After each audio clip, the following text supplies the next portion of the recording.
از خدا خواهم فرزندت را هوشی دهد هم پایه خران و زوری یابد همسان موران و ابهت نامش به مانند ماران و افعیان که در این صورت فرزندت لیاقت تاج و تخت را خواهد داشت.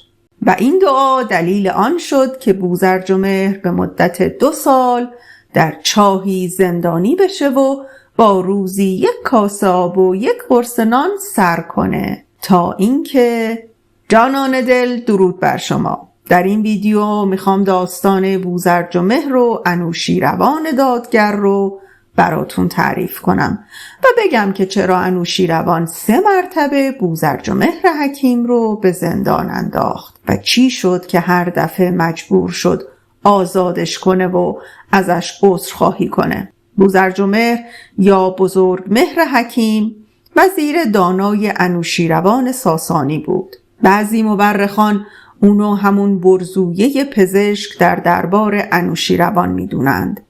انوشیروان هم که پدر هرمز و جد خسرو پرویز بوده که داستان خسرو و شیرین رو قبلا براتون تعریف کردم و میتونید در لینک بالا ببینیدش و بشنویدش. پس بریم و بشنویم داستان بوزرجمهر و انوشیروان عادل رو. شبی انوشیروان خوابی می‌بیند و در پی تعبیرش برمی آید. او 3 بار خواب دیده که در مجلس بزمی گرازی تیز دندان می آید و از جام شرابش می نوشد. صبحگاه چون هم از تعبیر و تفسیر خواب ناتوان می مانند، شاه دستور می دهد در سرزمین‌های مختلف جستجو کنند و کسی را بیابند تا گره از تعبیر آن خواب بگشاید. آزادسرو یکی از فرستادگان شاه است. او در مرو گروهی کودک می‌بیند که موبدی آنان را تعلیم می‌دهد. یکی از این کودکان بوزرجمهر است که چون استاد را از تعبیر خواب ناتوان می‌بیند، اعلام می‌کند که تعبیر این خواب را من می‌دانم و تنها در مقابل تختگاه ملک بیان می‌کنم. فرستاده می‌پذیرد. او را به تیسفون می آورند و خواب را برای شاه اینگونه تعبیر می کند. می گوید در حرمسرای تو مرد جوانی خود را به هیئت زنان درآورده. به دستور انوشیروان همه زنان حرمسرا برهنه می شوند و او مرد را می یابد. مردی که از کودکی با دختر قیصر روم بزرگ شده و همراه او خود را در حرمسرا جا داده. بزرگمهر از اینجاست که جاه و منزلت می‌یابد و در میان موبدان و بخردان درگاه صاحب برترین رتبه می‌گردد و انوشیروان او را برای تدریس به مجلس درس عالمان می‌فرستد. زمانی گذشت. انوشیروان که در انتظار تولد فرزندی بود، شب و روز دست به دعا داشت تا ایزد منان پسری به او ببخشد که وارث تاج و تخت و سلطنت پرشکوه او باشد. شب و روز در اضطراب و تشویش گذشت و شاه ساسانی خواب و خوراک نداشت تا اینکه پس از 9 ماه و 9 روز و 9 ساعت خداوند دعای او را مستجاب کرد و فرزند پسری به او بخشید. کودک زیبا و شاد و به غایت سرزنده و هوشیار به نظر می آمد. انوشیروان به مبارکی و میمنت تولد فرزند 7 شبانه روز بار عام داد و فقیر و غنی و پیر و جوان از خوان بخشش و کرم او خوردند و سیراب شدند. انوشیروان پس از رایزنی با موبدان نام هرمز را بر فرزند خود نهاد و او را ولیعهد آینده ایران زمین اعلام کرد. بزمی شاهانه و بی همتا به مناسبت تولد تاجدار آینده ایران زمین در قصر با شکوه انوشیروان برگزار شد و تمام سران و بزرگان و شاهان و شاهزادگان به آن دعوت شدند. در این بزم به رسم آن زمان بزرگان به ترتیب برخاسته و دعای خیر خود را نثار راه کودک متولد شده می کردند یا آینده روشن و تابناکی برای او ترسیم کرده و آن را با آب و تاب تعریف می کردند. او را قدر قدرت پرجلال پیروز و شاه جهان افروز و فاتح جنگ ها و عادل و دادرس فرزانه و خردمند می نامیدند و آینده ایران را با وجود چنین ولیعهدی روشن و پرشکوه پیش بینی می کردند. در این میان بوزرجمهر ساکت و سر به زیر گوشه‌ای نشسته و لب از سخن فرو بسته بود تا اینکه انوشیروان متوجه سکوت عجیب او شد. بعد از آن که مجلس را به سکوت امر داد به بوزرجمهر گفت: چرا ساکت و بی بیان در گوشه‌ای نشسته‌ای و ما را به دعایی یا پیشبینی شاهانه دعوت نمی کنی؟ بوزرجمهر در نهایت وقار از جا برخاست و رو به انوشیروان گفت: ای شاه عادل، من برای فرزندت و برای آینده ایران پیشبینی و آینده‌ای روشن و معلوم نمی شناسم که آن را بیان کنم، اما دعایی دارم که اگر ایزد منان آن را برآورده سازد مطمئن خواهم بود که فرزندت قدرتمندترین و عادلترین شاه ایران خواهد شد و مردم در سایه حکومت او به خوشی روزگار خواهند گذراند. انوشیروان که بی‌تاب شنیدن دعای وزیر دانای خود بود او را دعوت به ادامه صحبت نمود. بوزرجمهر به کودک که در گهواره‌ای مرصع و جواهر نشان خوابیده بود نگریست و سپس رو به انوشیروان گفت: از خدا خواهم فرزندت را هوشی دهد همپایه خران و زوری یابد همسان موران و ابهت نامش به مانند ماران و افعیان که در این صورت فرزندت لیاقت تاج و تخت را خواهد داشت. پس از پایان سخنان بوزرجمهر انجمن در سکوتی ناخوشایند فرو رفت. تمام بزرگان در عجب از وصیتی این چنین توهین‌آمیز چشم به بارگاه انوشیروان دوختند تا ببینند پادشاه بزرگ چه پاسخی به این بی‌نزاکتی نشان خواهد داد.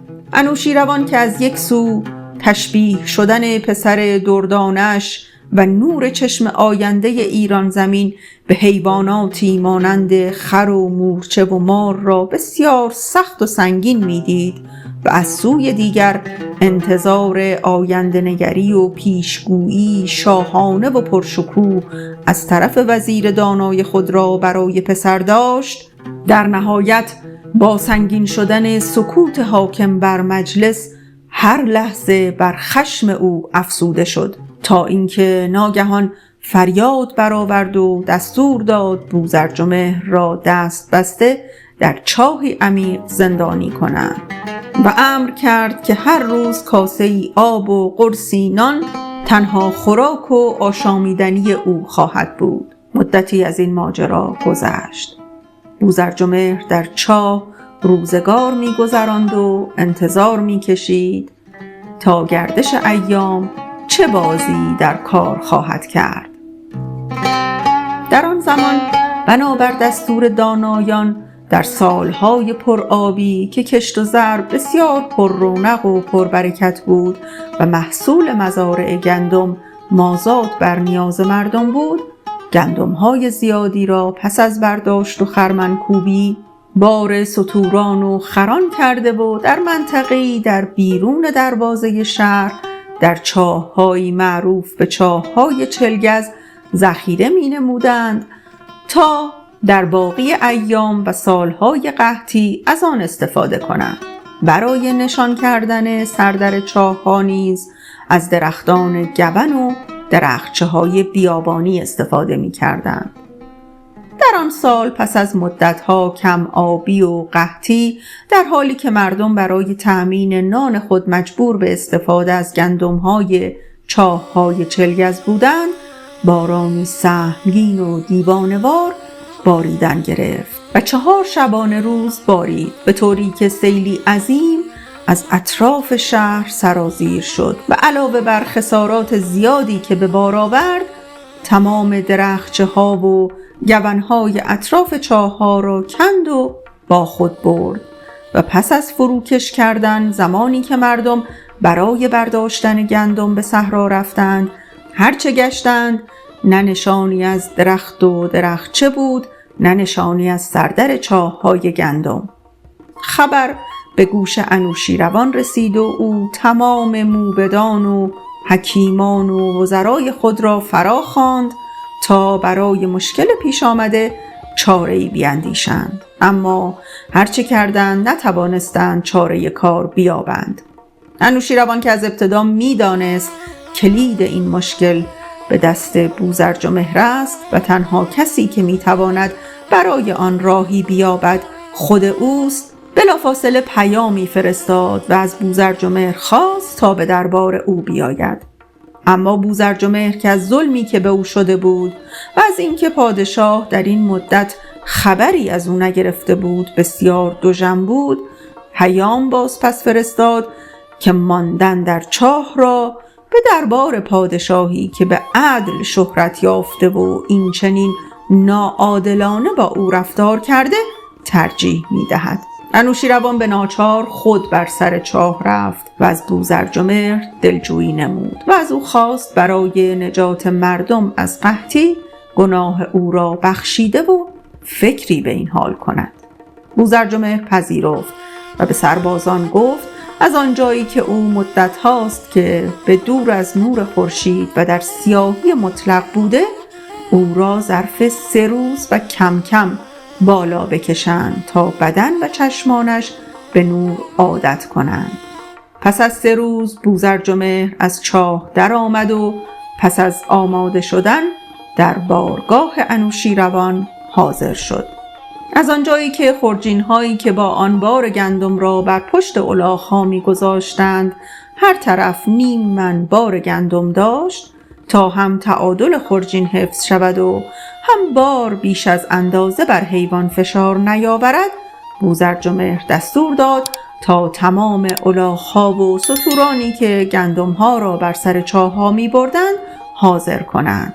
سپس خرجین‌های آنها را از ریگ بیابان‌ها پر کردند تا در هر طرف نیم من شود. سپس صاحبان الاغ‌ها را خواست تا ستوران و چارپایان را به بیرون شهر برده و در صحرا رها کنند. صاحبان الاغ‌ها چنین کردند. پس از مدتی الاغ‌ها در صحراها در محلی مشخص ایستادند و دیگر حرکت نکردند. بوزرجمهر دستور داد تا آنجا را بکنند و در کمال تعجب و حیرت انوشیروان و همراهان پس از مدتی به ذخایر گندم رسیدند. انوشیروان که از حکمت این ماجرا درمانده بود، سر این کار را از بوزرجمهر جویا شد.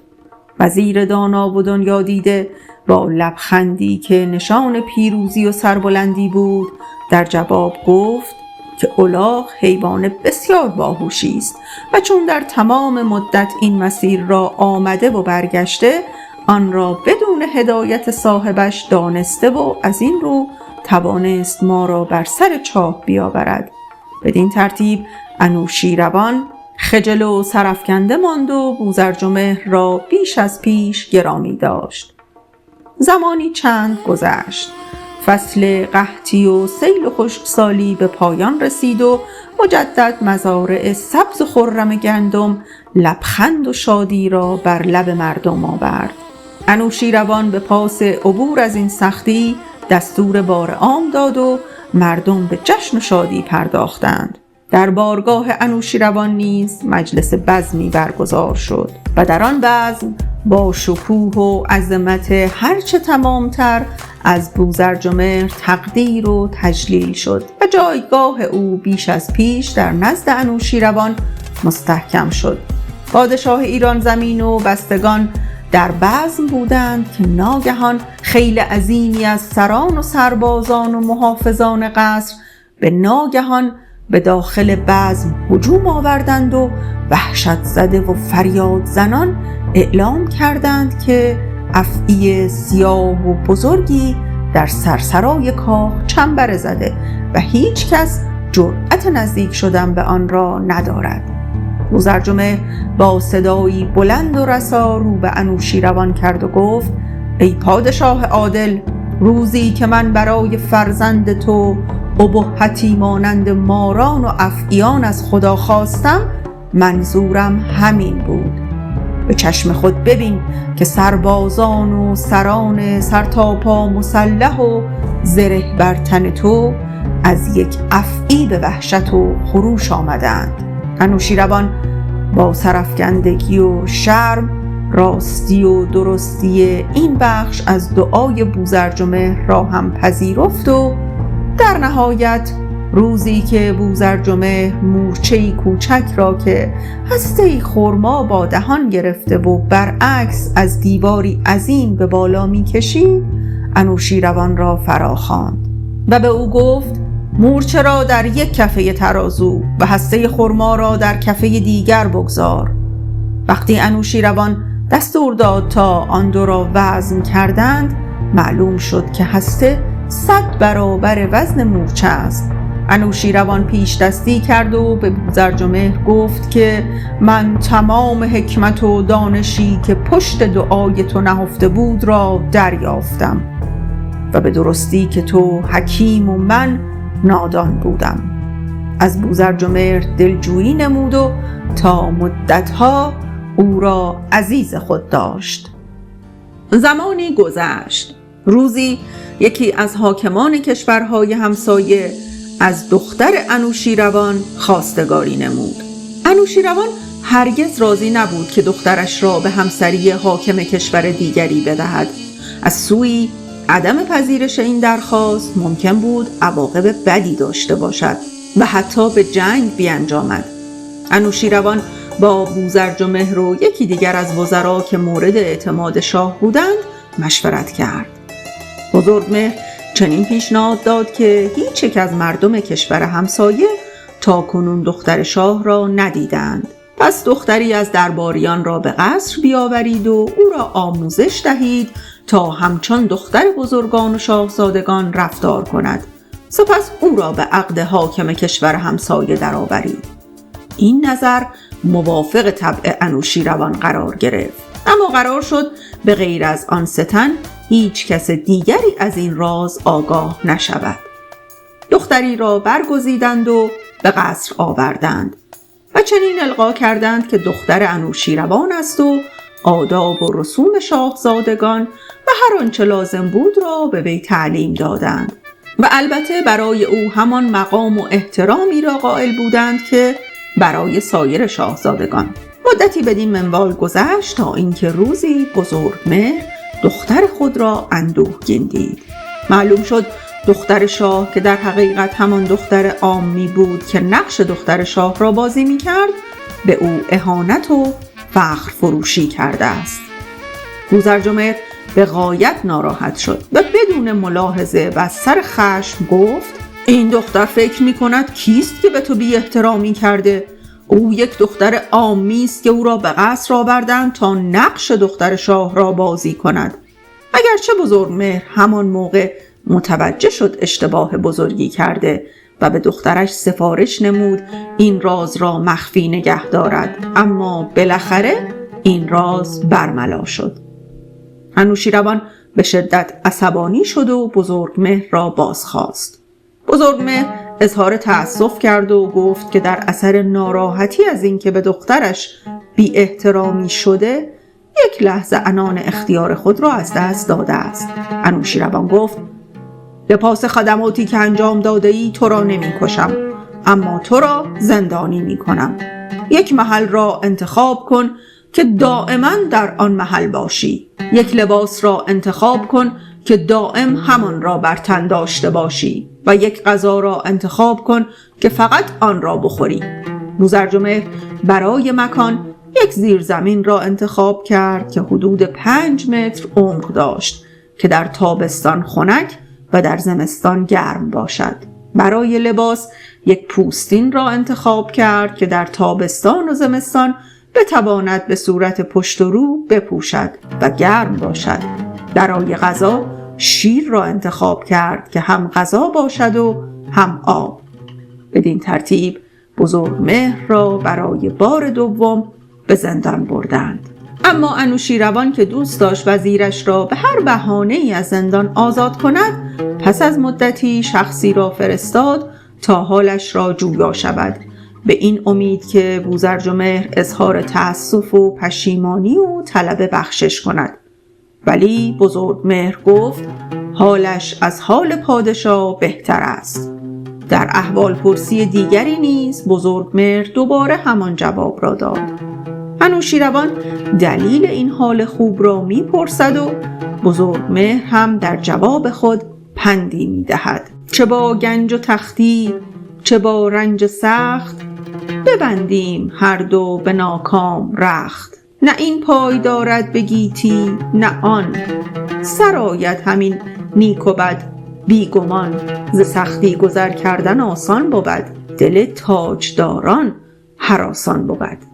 انوشیروان در میدان جنگ رقیب نداشت. پس از نبردهای طولانی با رومیان آنها را شکست داده و مجبور به پرداخت غرامتشان کرده بود. به همین خاطر سفیر روم با جعبه‌ای در بسته پیش شاه آمد و شرط گذاشت که اگر کسی در ایران بتواند محتویات جعبه را بفهمد، روم خراج خود را می دهد، اگر نه از پرداخت غرامت معاف می شود. انوشیروان از وزرای خود مدد خواست، اما کسی راز صندوقچه را نمی دانست، تا اینکه وزیر ارشد گفت این کار فقط از عهده بزرگمهر برمی آید. انوشیروان که دید چاره‌ای ندارد به دنبال بوزرجمهر فرستاد، اما بزرگمهر از آمدن امتناع کرد. انوشیروان خشمگین شد و گفت به بزرگمهر بگویید فوراً به حضور ما بیاید، وگرنه دستور مرگش را صادر خواهم کرد. دستور شاه را به بزرگمهر رساندند، اما او از آمدن خودداری کرد و گفت به شاه بگویید هر بلایی می‌خواهد بر سرم بیاورد. وقتی خبر به انوشیروان رسید گفت چنین می‌نماید که بزرگمهر ترسی از ما ندارد که دستور ما را اجرا نمی‌کند. بروید و او را با وعده و وعید به دربار بیاورید. این بار نیز بزرگمهر از آمدن خودداری کرد و گفت آن زمان که شاه دستور زندانی کردن مرا صادر کرد میباید به فکر این روز میبود. حالا هم مشکل خود را به هر طریقی که میداند حل کند. انوشیروان این بار نیز هم خشمگین و هم مستعسل شده بود، تا اینکه همان وزیر ارشد دوباره پیشنهادی مطرح کرد و به انوشیروان گفت با شناختی که من از بزرگمهر دارم می توانم او را به حضور شما بیاورم. لطفاً با سابسکرایب کردن کانال به ما افتخار همراهیت رو بده و زنگوله رو بزن تا از داستان‌های جدیدمون با خبر بشی. دستور دهید یک آدم احمق را به همنشینی او بفرستند. همین کار را کردند و چندی نگذشت که بزرگمهر پیغام داد که حاضرم بیرون بیایم، فقط شر این آدم احمق را از سر من کم کنید. بوزرجمهر از زیر زمین بیرون آمد و ابتدا به حمام رفت و لباسهای فاخر پوشید و سوار بر اسب به طرف کاخ حرکت کرد. بزرگمهر که میدانست قرار است چه مسئله‌ای را حل کند، در مسیر خود به اولین نفری که رسید توقف کرد. از اون که زنی بود پرسید دوشیزه است یا شوهر دارد؟ زن پاسخ داد که دوشیزه است. دوباره به زنی برخوردند و بزرگمهر همان سوال را پرسید. زن گفت که شوهر دارد. در ادامه راه دوباره به زنی برخوردند و بزرگمهر همان پرسش را تکرار کرد. این بار زن گفت که هم شوهر و هم بچه دارد. بزرگمهر و همراهانش به کاخ که وارد شدند همه به پا خاستند. بوزرجمهر به پیش آمد و صندوقچه را دید. قفل صندوقچه را در دست گرفت، اندکی تأمل کرد و سپس شروع به گفتن کرد و کاتب نیز گفته هایش را می نوشت. بوزرجمهر گفت در این صندوقچه 3 مروارید بزرگ است، یکی ناسفته، یکی با 1 سوراخ و یکی نیز 2 سوراخ دارد. پس از آن صندوقچه را گشودند و درونش همان بود که بوزرجمهر گفته بود. همگان در بهت و حیرت فرو رفتند از اینکه بوزرجمهر چگونه توانسته است این راز را بازگوید. انوشیروان پرسید چگونه توانستی محتویات صندوقچه را حدس بزنی؟ بوزرجمهر گفت از ابتدای آمدن به قصر نیت کردم. اولین فردی را که دیدم دختری دوشیزه بود، دومین نفر زنی که شوهر داشت و سومین نفر زنی که شوهر و بچه داشت. پس زن را به مروارید گرفتم و دوشیزه و شوهردار بودن را نشان سفته و ناسفته بودن. آنگاه به این نتیجه رسیدم که در این صندوق چه باید 3 مروارید باشد که یکی ناسفته و یکی از آنها 1 سوراخ و دیگری 2 سوراخ دارد. همه به هوش و دانایی بزرگمهر آفرین گفتند. بوزرجمهر که در زندان نابینا یا به عبارتی کمبینا شده بود از حبس رها شد و دوباره عزت پیشین خود را به دست آورد. سالها گذشت. انوشیروان در اواخر عمر خود با بوزرجمهر و یکی دیگر از وزیران درباره جانشین خود مشورت کرد. بزرگمهر گفت پسر بزرگ شما هرمز تندخو و بد اخلاق و بد رفتار است، اما پسر دوم شما که در ادب و کمال و خرد سرآمده است فرد شایسته تری برای جانشینی شماست. وزیر دیگر اما گفت همیشه رسم بران بوده که پسر بزرگتر به جانشینی انتخاب شده و انتخاب پسر کوچکتر موجب اختلاف و نزاع بین درباریان می شود. انوشیروان اگرچه می دانست که بزرگمهر درست می گوید، ولی برخلاف میل باطنی خود به جهت ملاحظه درباریان و حفظ رسوم هرمز را به جانشینی خود معرفی کرد. این ماجرا و گفت و شنود به گوش سایرین و از جمله هرمز رسید و از آن موقع کینه بزرگمهر را در دل داشت. پس از مرگ انوشیروان هرمز به تخت پادشاهی رسید تا اینکه یک روز بوزرجمهر را که خانه نشین شده بود به حضور خواست. بوزرجمهر که به خوبی با شخصیت هرمز آشنایی داشت میدانست که این آخرین دیدار او با شاه است. قبل از رفتن صندوقچه‌ای آماده کرد و به یکی از پیرزنان مورد اطمینان داد و به او گفت پس از مرگ من این صندوقچه را به دست هرمز برسان.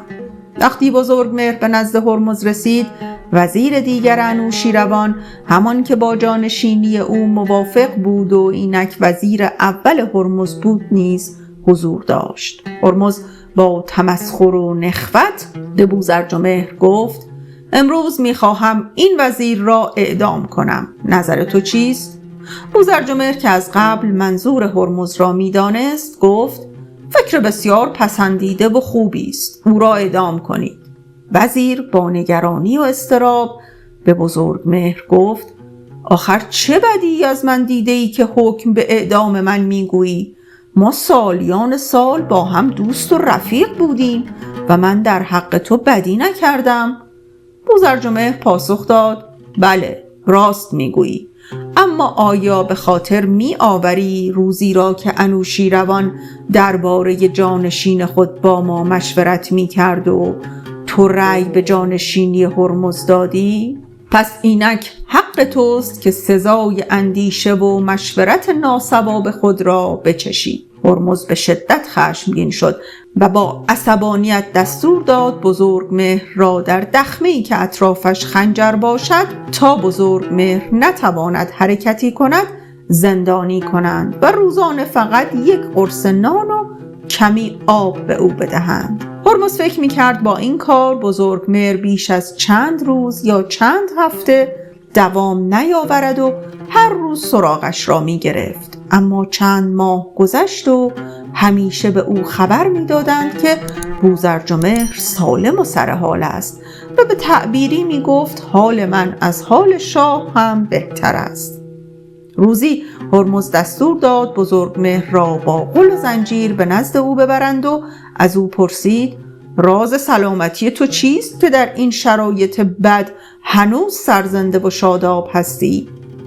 بزرگمهر پاسخ داد من معجونی ساختم از 6 چیز که هر روز میخورم و سالم هستم. هرمز که جوانی سبکسر و ناپخته بود بدون اینکه لحظه‌ای فکر کند بزرگمهر در آن زندان تنگ و تاریک چگونه میتواند موادی را آماده و مخلوط کند تا معجون بسازد، گفت: ساختن آن معجون را به ما هم یاد بده. بزرگمهر گفت: آن 6 چیز عبارتند از: اول، سرنهادن به تقدیر. دوم، قضا به رضای خدا. سوم، صبر بر مصیبت. چهارم، ناشکیبایی نکردن و ناله نکردن. پنجم، شکر بر آن که روزگارم بدتر از این نیست. و ششم، ناامید نشدن. هرمز که دیگر از دست حاضر جوابی های بزرگمهر خسته و کلافه شده بود، با تندی دستور داد بوزرجمهر را در میدان شهر به دار آویزند. پس از اعدام او، در حالی که جمعیت دور تا دور میدان حلقه زده بود، دختر بزرگمهر خود را به پای دار رساند. گیسوانش را پریشان کرد و شروع به شیون کرد. تعدادی خواستند او را از این کار منع کنند و به او گفتند: این شیون و زاری در جلوی این همه مردان درست نیست. و او گفت: در اینجا مردی نمی بینم. اگر اینان مرد بودند که اجازه نمی دادند شاه چنین مرد بزرگی را اعدام کند. پس از اعدام او، همان پیرزن جعبه را به هرمز رساند و گفت: این جعبه را پدرتان به من داده بود تا به شما برسانم و من فراموش کرده بودم، تا اینکه به خواب من آمد و حالا آن را برایتان آوردم. هرمز جعبه را گشود. در آن نامه ای بود که در آن نوشته بود: پس از انوشیروان هرمز شاه ایران خواهد شد. او 11 ماه و 11 روز حکومت می کند و سپس بر او شورش می کنند و او را به طرز فجیعی می کشند. هرمز به شدت خشمگین و آشفته شد. از آن روز به بعد او دچار جنون و بدگمانی شد. هر روز دستور قتل کسی را صادر می کرد. حتی به وزیر خود نیز رحم نکرد، تا آنکه درباریان که هم بر جان خود می ترسیدند و هم ادامه چنین وضعیتی را به صلاح نمی دانستند، شورش کردند و درست همانطور که بوزرجمهر پیش بینی کرده بود، او پس از 11 ماه و 11 روز سلطنت کشته شد.